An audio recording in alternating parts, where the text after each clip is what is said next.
Hi everyone, কেমন আছেন আপনারা সবাই? আশা করছি সবাই অনেক ভালো আছেন। আজকে এটা ব্লগ তোমাদের সাথে শেয়ার করব, খুবই র্যান্ডম এবং খুবই বেসিক একটা ব্লগ। আমার যেহেতু বাসায় থাকা হয়, তো আমার বাসার ব্লগই বেসিক্যালি তোমাদেরকে দেখতে হয়। ঘুম থেকে ওঠার পরে বেডটাকে ক্লিন করে নিচ্ছিলাম। আজকে বেডশিটটা চেঞ্জ করব, আর এই বেডশিটটা না আমি নিজে বানিয়ে নিয়েছিলাম। প্রিন্টারেস্টে ভাইবের বেডশিট খুব বেশি আমার পাতাতে ইচ্ছা করছিল, মানে ইউজ করতে ইচ্ছা করছিল। তো যেহেতু আমি বাংলাদেশ থেকে এটা অর্ডার করে আনতে পারছিলাম না, অনলাইন ঘাটাঘাটি করার পরে আমি এটা টিকটক শপ থেকে কয়েকটা কাপড় অর্ডার করি, আর তারপর হচ্ছে আমি বেডশিটটা নিজেই বানাই নিই।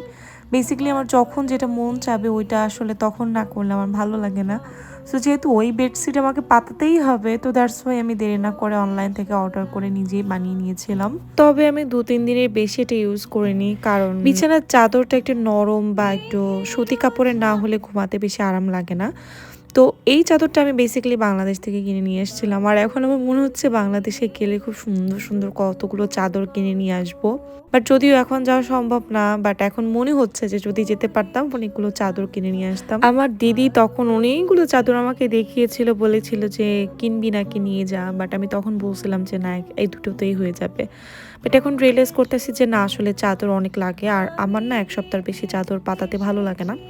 সো আমি চেঞ্জ করে ফেলি এক সপ্তাহ পর পর, বিকজ চাদর আমি বিছানায় বেশি থাকি, সো আমার চাদর এক সপ্তাহ পর পর চেঞ্জ করাটা ম্যান্ডেটরি। তো এই তো সব কিছু গুছিয়ে নিলাম সুন্দর করে, বেডটা সকাল সকাল গুছিয়ে নিলে না মনটা সারাদিন ভালো লাগে অ্যান্ড খুবই রিল্যাক্স লাগে। এরপরে আমার ড্রেসিং টেবিলের এরিয়াটাও আমি সুন্দর করে ক্লিন করে নিব। তো একবার মনে হচ্ছিল যে আমি এই সেট আপটা চেঞ্জ করি, বিকজ মাঝে মাঝে না আমার রুমের সেট আপ চেঞ্জ করলে আমার মন অন্যরকম ভালো লাগে, আর এক সেট আপ আমার বেশি দিন ভালোও লাগে না। তো মাঝে মাঝে আমি ফার্নিচার ঘুরিয়ে ফিরিয়ে ঘরের লুকটা চেঞ্জ করি, এতে করে অন্যরকম একটা ভালো লাগা কাজ করে। আপনারা ওটা করে দেখবেন, আই থিঙ্ক আপনাদেরও ভালো লাগবে। তো এই তো আমার বেডরুম পুরোপুরি কমপ্লিট করে গোছানো হয়ে গিয়েছে, অ্যান্ড এটা হচ্ছে সব থেকে শান্তির জায়গা। এরপর আমি ড্রয়িং রুমে চলে আসি। আমার ড্রয়িং রুমের আগের লুকটা ছিল ঠিক এরকম। আমি চিন্তা করেছিলাম যে আবার একটু ঘুরিয়ে ফিরিয়ে ড্রয়িং রুমের নতুন লুক দিব, আর যেহেতু আমার বাসায় বিড়াল আছে, সো আমি নিচের কার্পেটটা চেঞ্জ করব। তো ওভারঅল সবকিছু মিলিয়ে আমি কাজ শুরু করে দিয়েছিলাম। সোফাটা সরিয়ে এবং কার্পেটটা উঠিয়ে আমি ফার্স্টে ভ্যাকুয়াম দিয়ে নিচ্ছিলাম, আর ভ্যাকুয়ামটা দেওয়া মাস্ট, বিকজ অনেক ধুলো হয়। আমি 24 তলার উপরে থাকি, বাট তারপরও কেন জানি না প্রচুর পরিমাণে ধুলো হয়। ক্লিন করার পরে আমি সোফাটা এবার এদিকে ঘুরিয়ে দিচ্ছিলাম, মানে আমার ফার্স্টে যখন আমি বাসাতে আসি তখন সোফাটা ঠিক এদিকে ছিল, আমি কিছুদিন ঘুরিয়ে অন্য সাইডে দিয়েছিলাম। এরপরে ঘর গোছানোর সময় আসলে এত ভিডিও করা যায় না, আর এই তো ঘর গোছানোর পরে আমার ওভারঅল লুকটা তোমাদের কাছে কেমন লাগছে জানিও। এরপরে চলে আসি আমি আমার সকালের ব্রেকফাস্ট করতে। মা বাংলাদেশ থেকে কিছু আলু চাল দিয়েছিল, তো ওটা না আমার থেকেই যায়। তো মাঝে মাঝে আমি একটু ফ্যানাবাদ খেতে পছন্দ করি, তো অনেকদিন বাদে আজকে মনে হলো যে আজকে একটু ফ্যানাবাদ তৈরি করি। আমি যে চালটা কোথায় রেখেছি ওটা খুঁজতেই বসেছি, ওটা খুঁজে বের করতে হবে যে কোথায় আমি চালটা রেখেছি, অ্যান্ড তারপর আমি আমার নাস্তাটা রেডি করব।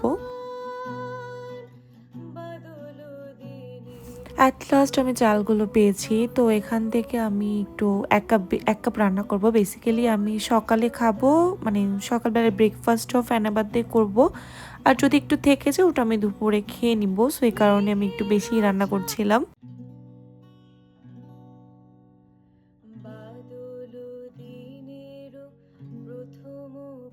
তো এই যে ভাতটা আমি বসিয়ে দিব। এরপরে আমি আসলে ভাবছিলাম যে আলুটা আলাদাভাবে সিদ্ধ করব কিনা, পরে ফেললাম যে না, একার জন্য আর আলুটা আলাদাভাবে সিদ্ধ করার কোনো কারণ নেই। আমি আলুগুলোকে সুন্দর করে কেটে আমি ফেনা ভাতটা যেটা বসাবো ওটার মধ্যে দিয়ে দিলাম। যাক, এরপরে 2-3টে সিটি দিয়ে নামিয়ে ফেলবো আমি আমার ভাত।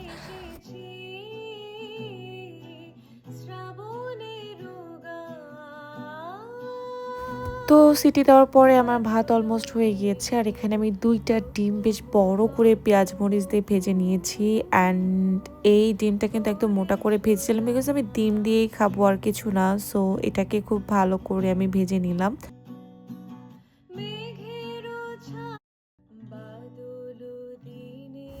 খাওয়ার জন্য সবকিছু রেডি করেছি, চলো এখন খেয়ে নিই। আর সারাদিন অনেক কাজবাজ করেছি, সো এখন পেট ভরে একটু খেয়ে নিই। সবাই আমাকে জানিও যে তোমরা এই ফেনা ভাত কে কে পছন্দ করো। সো এই হচ্ছে আমার লাঞ্চ অ্যান্ড অলসো আমার ব্রেকফাস্ট। সবাই অনেক ভালো থেকো, আজকে এই ভিডিওটা এই পর্যন্তই, টাটা, বাই বাই।